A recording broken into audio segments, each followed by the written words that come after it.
নেতানিয়াহুর বিরুদ্ধে বিক্ষোভে ফেটে পড়েছে জেরুজালেমের বিভিন্ন এলাকা। রিয়েল হিরো হতে শপথ নিলেন রিলের হিরো। ইরানি তেলবাহী ট্যাঙ্কারে যুক্তরাষ্ট্রের নৌবাহিনী হামলা। শত্রুর বুকে কাঁপন ধরাতে এলো রাশিয়ার জেরান 5। বিজয়কে ঠেকাতে গিয়ে ভাঙনের পথে এআইএডিএমকে। বেসামরিক ক্ষতি কমানোর দাবি ইসরায়েলের। স্বাগত কালবেলা আন্তর্জাতিক সংবাদে, সাথে আছি মুজাহিদুল ইসলাম। শিরোনাম জানাচ্ছিলাম, এবারে বিস্তারিত। গাজায় চলমান যুদ্ধ এবং ইরানি বেসামরিক নাগরিকদের ওপরে বোমা হামলার প্রতিবাদে আবারও উত্তাল হয়ে উঠেছে জেরুজালেম। শনিবার শহরটির রাস্তায় নেমে আসেন হাজারো মানুষ, যাদের কণ্ঠে ছিল ফিলিস্তিনে হত্যাযজ্ঞ বন্ধ ও অনতিবিলম্বে যুদ্ধবিরতি কার্যকরের দাবি। বিক্ষোভকারীরা নেতানিয়াহু সরকারকে সংঘাত দীর্ঘায়িত করার জন্য অভিযুক্ত করে রাজপথ অবরোধ করলে বাধা দেয় ইসরায়েলি পুলিশ। এ সময় আন্দোলনকারীদের ছত্রভঙ্গ করতে জল কামান ব্যবহার করা হলে শুরু হয় দফায় দফায় সংঘর্ষ। বিক্ষোভকারীদের দাবি, শান্তি প্রতিষ্ঠার কোনো পথ চেষ্টা না করেই আমেরিকা ও ইসরায়েল মধ্যপ্রাচ্যে সহিংসতা উস্কে দিচ্ছে। 2023 সালের 7 অক্টোবরের পর থেকে শুরু হওয়া এই যুদ্ধে এখন পর্যন্ত 72,000-এরও বেশি ফিলিস্তিনি প্রাণ হারিয়েছেন, যা ইসরায়েলের অভ্যন্তরেও সরকার বিরোধী ক্ষোভকে আরও উস্কে দিয়েছে। এ নিয়ে রিপোর্টে বিস্তারিত। জেরুজালেমে ইসরায়েলি সরকারের সামরিক অভিযান ও গাজায় চলমান যুদ্ধের বিরুদ্ধে বিক্ষোভে উত্তাল হয়ে ওঠে শহরের বিভিন্ন এলাকা। গতকাল শনিবার অনুষ্ঠিত এই বিক্ষোভে অংশগ্রহণকারীরা ফিলিস্তিনে চলমান হত্যাযজ্ঞ বন্ধ, যুদ্ধবিরতি কার্যকর এবং ইরানি বেসামরিক নাগরিকদের ওপর যুক্তরাষ্ট্র ও ইসরায়েলের বোমা হামলা বন্ধের দাবি জানান। বিক্ষোভকারীরা নেতানিয়াহু সরকারের সমালোচনাও করেন। বিভিন্ন ভিডিও চিত্রে দেখা গেছে আন্দোলনকারীরা রাস্তা অবরোধ করে ইসরায়েলি পতাকা ও জাতিগত নিধন বন্ধ করো, ফিলিস্তিনিদের জীবন ও মূল্যবান লেখা প্ল্যাকার্ড বহন করছেন। তাদের ছত্রভঙ্গ করতে ইসরায়েলি পুলিশ পানি নিক্ষেপকারী কামান ব্যবহার করে। এ সময় পুলিশের সঙ্গে আন্দোলনকারীদের সংঘর্ষ হয়। এ ঘটনার পর পুলিশ বেশ কয়েকজন বিক্ষোভকারীকে আটক করে। বিক্ষোভে অংশ নেওয়া ইমানুয়েল নামের এক আন্দোলনকারী বলেন, আমাদের দখলদারিত্বের অবসান ঘটাতে হবে, জাতিগত নিধনের বিরুদ্ধে প্রতিরোধ গড়ে তুলতে হবে, এই ভূখণ্ডে সবার জন্য নিরাপত্তা ও সম অধিকারের ভবিষ্যৎ নিশ্চিত করতে হবে। তিনি আরও বলেন, এই হত্যাযজ্ঞ বন্ধ হতেই হবে, সহিংসতা থামাতে হবে। আমেরিকা ও ইসরায়েলকে ইরানি বেসামরিক নাগরিকদের ওপর বোমা হামলা বন্ধ করতে হবে। রাজ নামের আরেক বিক্ষোভকারী অভিযোগ করেন, বর্তমান সরকার ইচ্ছাকৃতভাবে সংঘাত দীর্ঘায়িত করছে এবং গণতান্ত্রিক প্রতিষ্ঠানগুলোকে দুর্বল করে দিচ্ছে। তিনি বলেন, আমি এখানে আমার সরকারের বিরুদ্ধে প্রতিবাদ জানাতে এসেছি। এই অন্তহীন যুদ্ধ সরকারের নীতিরই অংশ বলে মনে হচ্ছে।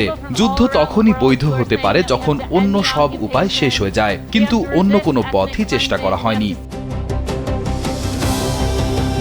2023 সালের 7 অক্টোবর হামাস নেতৃত্বাধীন হামলার পর শুরু হওয়া ইসরায়েল হামাস যুদ্ধের প্রেক্ষাপটে ইসরায়েলের ভেতরে সরকার বিরোধী আন্দোলন আরও তীব্র হয়ে উঠেছে।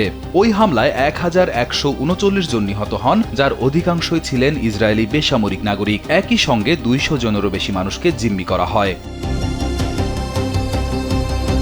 এরপর গাজায় বিমান হামলা ও স্থল অভিযান সহ বড় পরিসরে সামরিক অভিযান শুরু করে ইসরায়েল। গাজার স্বাস্থ্য কর্তৃপক্ষের তথ্য অনুযায়ী এখন পর্যন্ত 72,736 জন ফিলিস্তিনি নিহত এবং 1,72,535 জন আহত হয়েছেন। রূপালী পর্দার থালাপতি এবারে বাস্তবের জননেতা। দীর্ঘ রাজনৈতিক নাটকীয়তা আর জোটের নানা সমীকরণ শেষে তামিলনাড়ুর মুখ্যমন্ত্রী হিসেবে শপথ নিলেন দক্ষিণী সুপারস্টার বিজয় থালাপাতি। রোববার সকালে চেন্নাইয়ের জওহরলাল নেহরু স্টেডিয়ামে এক জমকালো অনুষ্ঠানে শপথ নেন তিনি। তার এই অভিষেক অনুষ্ঠানে উপস্থিত ছিলেন রাহুল গান্ধী সহ ভারতের শীর্ষ রাজনৈতিক ব্যক্তিত্ব ও বিনোদন জগতের তারকারা। বিধানসভা নির্বাচনে বিজয়ের দল 108টি আসন পেলেও সরকার গঠনে প্রয়োজন ছিল জোটের সমর্থন। শেষ মুহূর্তে কংগ্রেস, ভিসিকে এবং মুসলিম লীগের সমর্থনে 120 সদস্যের সংখ্যাগরিষ্ঠতা নিশ্চিত করে ইতিহাস গড়লেন বিজয়। গত 6 দশকে ডিএমকে বা এআইএডিএমকের বাইরে অন্য কোনো দলের নেতৃত্বে সরকার গঠন তামিলনাড়ুর রাজনীতিতে এক নতুন যুগের সূচনা হিসাবে দেখা হচ্ছে। এই নিয়ে বিস্তারিত রিপোর্টে। নানা রাজনৈতিক টানাপোড়েন, জোটের হিসাবের পর অবশেষে তামিলনাড়ুর মুখ্যমন্ত্রী হিসেবে শপথ নিলেন সুপারস্টার বিজয় থালাপতি। রোববার সকাল 10টার দিকে চেন্নাইয়ের জওহরলাল নেহেরু স্টেডিয়ামে শপথ নেন অভিনেতা থেকে রাজনীতিবিদ হয়ে ওঠা এই তারকা। শপথ অনুষ্ঠানে উপস্থিত ছিলেন রাহুল গান্ধী, দক্ষিণী অভিনেত্রী তৃষ্ণা কৃষ্ণান সহ বিজয়ের দলের শীর্ষ নেতারা এবং বিভিন্ন রাজনৈতিক ব্যক্তিত্ব। গত মাসে অনুষ্ঠিত তামিলনাড়ু বিধানসভা নির্বাচনে বিজয়ের দল টিভিকে 234 আসনের মধ্যে 108টি আসনে জয় পায়। তবে এককভাবে সরকার গঠনের জন্য প্রয়োজনীয় আসন না থাকায় শুরু হয় জোটের আলোচনা। টানা কয়েকদিন বিভিন্ন দলের সঙ্গে বৈঠকের পর কংগ্রেস, ভিসিকে ও মুসলিম লীগের সমর্থন নিশ্চিত করে বিজয়। তবে 2টি আসন থেকে নির্বাচিত হওয়ায় একটি আসন ছাড়তে হওয়ায় সমীকরণ আবার জটিল হয়ে পড়ে। তখনও তার জোটের আসন সংখ্যাগরিষ্ঠতার জন্য প্রয়োজনীয় সংখ্যার নিচেই ছিল। পরে শনিবার ডিএমকে জোটের শরিক ভিসিকে সমর্থনের ঘোষণা দিলে তার জোটের সমর্থন 118তে পৌঁছে যায়। এরপর মুসলিম লীগ আরও 2 আসনের সমর্থন দিলে জোটের মোট সদস্য সংখ্যা দাঁড়ায় 120 জনে। এরপরই রাজ্যপাল আরলেকার আনুষ্ঠানিকভাবে বিজয়কে সরকার গঠনের অনুমতি দেন এবং তামিলনাড়ুর মুখ্যমন্ত্রী হিসেবে নিয়োগ দেন। প্রায় 60 বছরের মধ্যে এই প্রথম ডিএমকে বা এআইডিএমকে ছাড়া অন্য কোনো দলের নেতৃত্বে সরকার গঠিত হল তামিলনাড়ুতে। মধ্যপ্রাচ্যে যুদ্ধের উত্তেজনা এবার চরমে। অবরোধ ভাঙার অভিযোগে হরমুজ প্রণালীতে ইরানের 2টি বড় তেলের ট্যাঙ্কারে হামলা চালিয়েছে মার্কিন নৌবাহিনী। শুক্রবারের এই ঘটনার পর কড়া প্রতিক্রিয়া জানিয়েছে তেহরান। শনিবার রাতে এক জরুরি বার্তায় ইরানের ইসলামিক বিপ্লবী গার্ড সরাসরি ওয়াশিংটনকে হুঁশিয়ারি দিয়ে জানিয়েছে তাদের ড্রোন ও মিসাইলগুলো ইতোমধ্যে শত্রুর সামরিক ঘাঁটির দিকে তাক করা হয়েছে। ওপর মহলের সবুজ সংকেত পেলেই যে কোনো মুহূর্তে শুরু হতে পারে ভয়াবহ পাল্টা আক্রমণ। আমেরিকা ও ইরানের এই অনড় অবস্থানে পুরো মধ্যপ্রাচ্য এখন এক অস্থিতিশীল পরিস্থিতির মুখে দাঁড়িয়েছে, যার প্রভাব পড়তে শুরু করেছে বিশ্ববাজারেও। এই নিয়ে রিপোর্টে বিস্তারিত। অবরোধ ভাঙার অভিযোগে ইরানের 2টি বড় তেলের ট্যাঙ্কারে হামলা চালায় মার্কিন নৌবাহিনী। গেল শুক্রবার হরমুজ প্রণালীতে ঘটা এই ঘটনার পর চুপ করে বসে নেই ইরান। শনিবার রাতে এক জরুরি বার্তায় ইরানের ইসলামী বিপ্লবী গার্ড সরাসরি যুক্তরাষ্ট্রকে হুঁশিয়ারি দিয়েছে। তারা জানিয়েছে তাদের ড্রোন ও মিসাইলগুলো ইতোমধ্যে শত্রুর সামরিক ঘাঁটির দিকে তাক করা আছে। ওপর মহলের সবুজ সংকেত পেলেই শুরু হবে ভয়াবহ পাল্টা আক্রমণ। আমেরিকার ও ইরানের এই কঠোর অবস্থানে পুরো মধ্যপ্রাচ্য এখন এক অস্থিতিশীল পরিস্থিতির মুখে।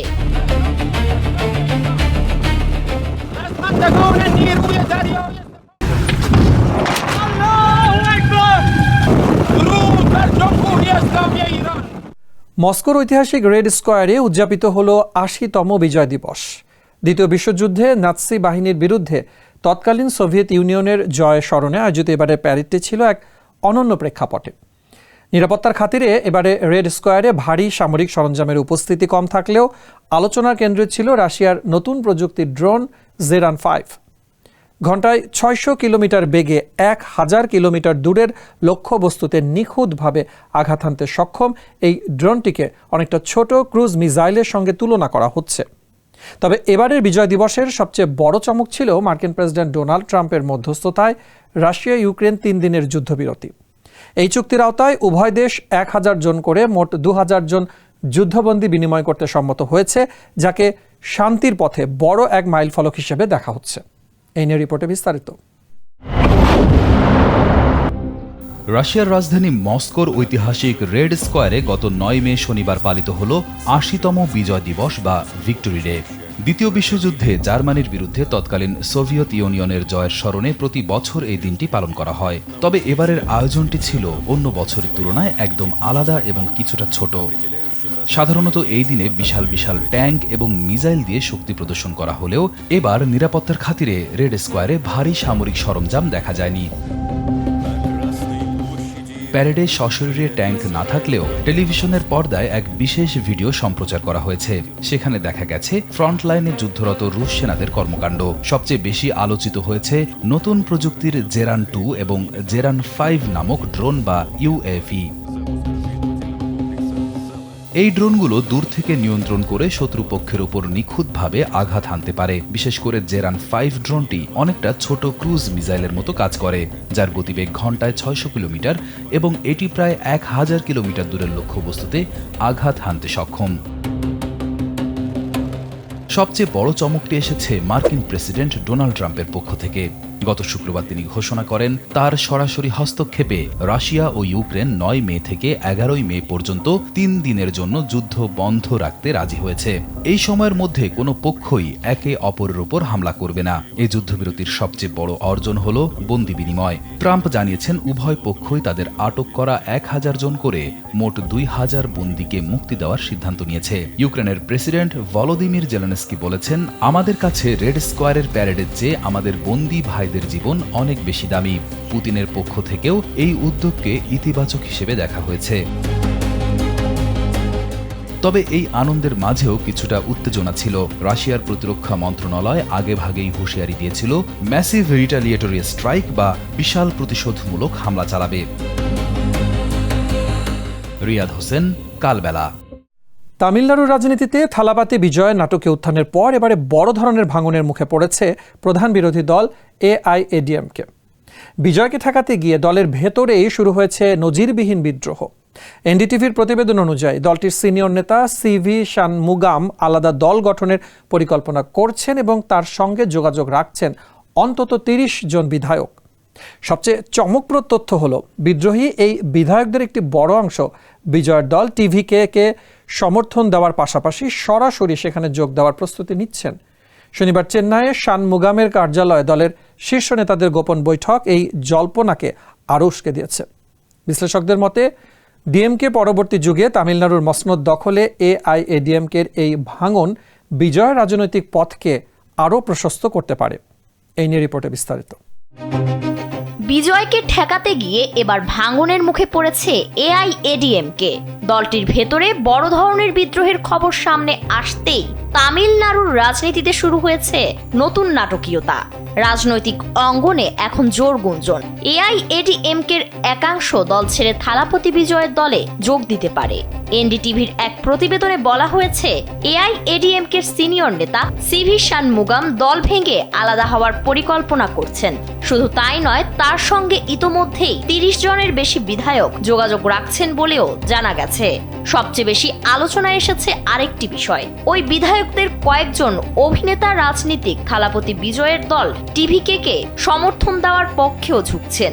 এমনকি অন্তত 3 জন বিধায়ক সরাসরি বিজয়ের দলে যোগ দিতে পারেন বলেও জোর গুঞ্জন চলছে। এখন অনেকেই মনে করছেন এআইএডিএমকের একাংশ ও টিভিকে মিলে নতুন জোট সরকার গঠন করতে পারে। যদিও এর আগে টিভিকে সমর্থন দেওয়ার বিষয়ে ওঠা সব আলোচনা অস্বীকার করেছিল এআইএডিএমকে। তবে সাম্প্রতিক ঘটনাগুলো সেই অবস্থান নিয়ে নতুন প্রশ্ন তৈরি করেছে। শনিবার পুন্ডুচেরির একটি রিসোর্ট থেকে ফেরার পর চেন্নাইয়ে শানমুগামের কার্যালয়ে দলের গুরুত্বপূর্ণ বৈঠক অনুষ্ঠিত হয়। সেখানে এসপি ভেলুমানি, এম.আর. বিজয় ভাস্কর, নাথাম বিশ্বনাথন ও সি বিজয় ভাস্করের মতো জ্যেষ্ঠ নেতাদের উপস্থিতি এই জল্পনাকে আরও বাড়িয়ে দিয়েছে। লেবানন ইসরায়েল যুদ্ধবিরতি চুক্তির কয়েক সপ্তাহের মধ্যেই আবারও রণক্ষেত্রে পরিণত হয়েছে দক্ষিণ লেবানন। শনিবার লেবাননের দক্ষিণাঞ্চলে ইসরায়েলি বিমান বাহিনীর ধারাবাহিক হামলায় নারী ও শিশু সহ অন্তত 39 জন নিহত হয়েছেন। লেবাননের স্বাস্থ্য মন্ত্রণালয় জানিয়েছে সবচেয়ে বেশি ক্ষয়ক্ষতি হয়েছে সাকসাকিয়ে শহরে, যেখানে এক হামলায় প্রাণ হারিয়েছেন অন্তত 7 জন। যদিও ইসরায়েলি প্রতিরক্ষা বাহিনীর দাবি তারা কেবল সশস্ত্র গোষ্ঠীর সামরিক স্থাপনা লক্ষ্য করে হামলা চালিয়েছে এবং বেসামরিক ক্ষয়ক্ষতি কমানোর চেষ্টা করা হয়েছে। এর পাল্টা জবাবে উত্তর ইসরায়েলে ড্রোন হামলা চালিয়েছে লেবাননের সশস্ত্র গোষ্ঠী, যাতে আহত হয়েছেন অন্তত 3 জন ইসরায়েলি সেনা। পাল্টাপাল্টি এই হামলায় মধ্যপ্রাচ্যের অস্থিতিশীল পরিস্থিতি এখন আবারও অনিশ্চয়তার মুখে। এই নিয়ে রিপোর্টে বিস্তারিত। লেবাননের দক্ষিণাঞ্চলে ইসরায়েলের ধারাবাহিক বিমান হামলায় অন্তত 39 জন নিহত হয়েছেন। নিহতদের মধ্যে নারী ও শিশুও রয়েছে। লেবাননের স্বাস্থ্য মন্ত্রণালয় জানিয়েছে সশস্ত্র গোষ্ঠীকে লক্ষ্য করে এই হামলা চালানো হয়েছে বলে দাবি করেছে ইসরায়েলি বাহিনী। তবে বেসামরিক মানুষের প্রাণহানির ঘটনায় নতুন করে উত্তেজনা ছড়িয়ে পড়েছে পুরো অঞ্চলে। যুদ্ধবিরতির ঘোষণার কয়েক সপ্তাহের মধ্যেই আবার এমন হামলা মধ্যপ্রাচ্যের পরিস্থিতিকে আবারও অনিশ্চিত করে তুলেছে। সবচেয়ে বেশি ক্ষয়ক্ষতি হয়েছে দক্ষিণাঞ্চলীয় শহর সাকসা কিয়েহে। সেখানে এক হামলায় অন্তত 7 জন নিহত ও 15 জন আহত হয়েছেন। আহতদের মধ্যে কয়েকজন শিশুও রয়েছে। ইসরায়েলি প্রতিরক্ষা বাহিনী জানিয়েছে তারা লেবাননের সশস্ত্র গোষ্ঠীর সামরিক স্থাপনাকে লক্ষ্য করেছিল এবং সামরিক ক্ষতি কমানোর চেষ্টা করা হয়েছে। সবচেয়ে বেশি ক্ষয়ক্ষতি হয়েছে দক্ষিণাঞ্চলীয় শহর সাকসা কিয়েহে। সেখানে এক হামলায় অন্তত 7 জন নিহত ও 15 জন আহত হয়েছেন। আহতদের মধ্যে কয়েকজন শিশু রয়েছে।